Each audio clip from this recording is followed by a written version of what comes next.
Lumalalim na ang gabi. Sina Ramil, sige lang sa paghatak. Magdadalawang oras na, pero wala pa rin pagi. Walang pagi, isda, meron. Sina Baldomero, inabutan na ng umaga. Pero naging mailap rin ang mga pagi. Isang malaking isda lang ang huli niya sa buong magdamag. Sinisisi nila ang agos ng dagat ngayon sa tumal ng huli. Paminsan-minsan lang nakakahuli. Pag mayroon na tatangodan ng pain, kakahuli ang pagi. Kumbaga, swertihan lang. Po, swertihan lang. Hinanap ko rin kung saan-saan ang mga pagi, lalo na ang giant manta. Hindi namin nakita yung mga ray. We don't know why we were in the right place, almost at the right time. Wala hindi nagpakita. Talagang tiyagaan lang talaga. Tiyagaan at tiyagaan lang.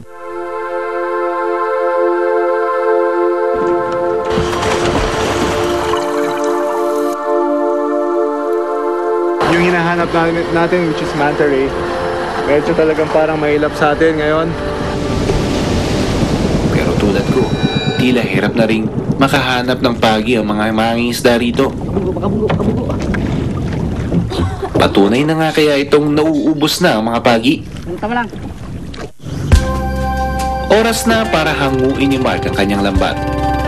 Nagdarasal na siya na swertehin ngayon.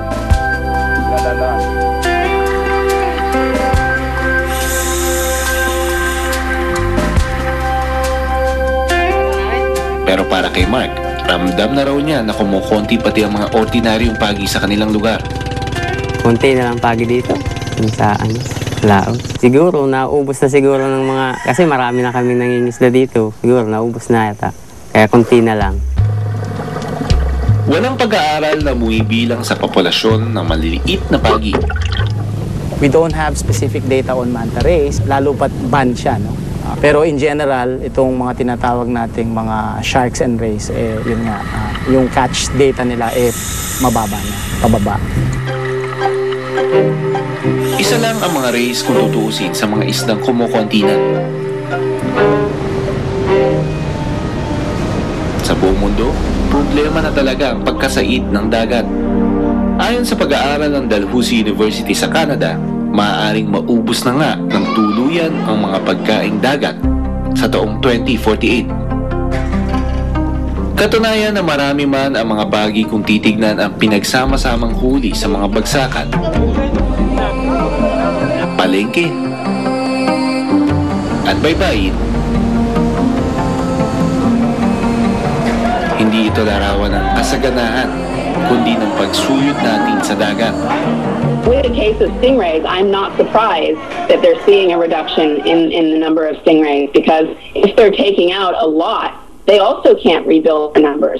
And this is an issue that human beings are going to have to understand and tackle. There's not enough fish out in the world to supply the human race any longer.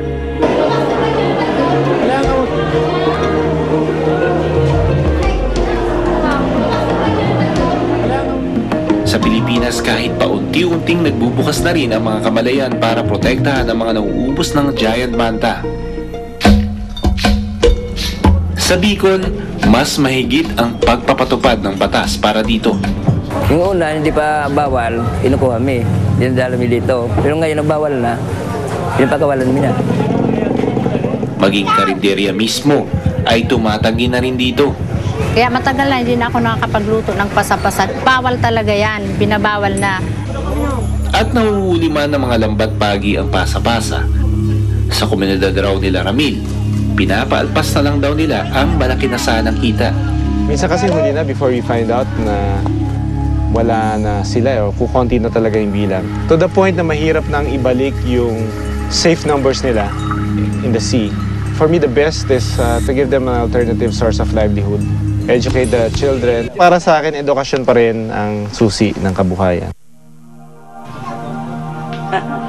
Sa isla ng Ticao, pinabalik namin ang isang dive team para hanaping muli ang mga giant manta. At naging mahaba man ang aming paghihintay at kung saan-saan napadpad, naging sulit pa rin naman. At siguro dahil na rin sa mga proteksyong ibinibigay ng mga Bicolano.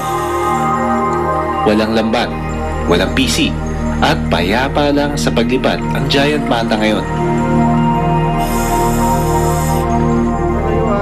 Bilang veterinaryo, lagi akong nakaharap sa dalawang sitwasyon. Minsan, namumuhay ng payapa ang buhay ilang sa kanyang natural na tahanan. O di kaya naman ang hayop ay nangangailangan ng saklolo.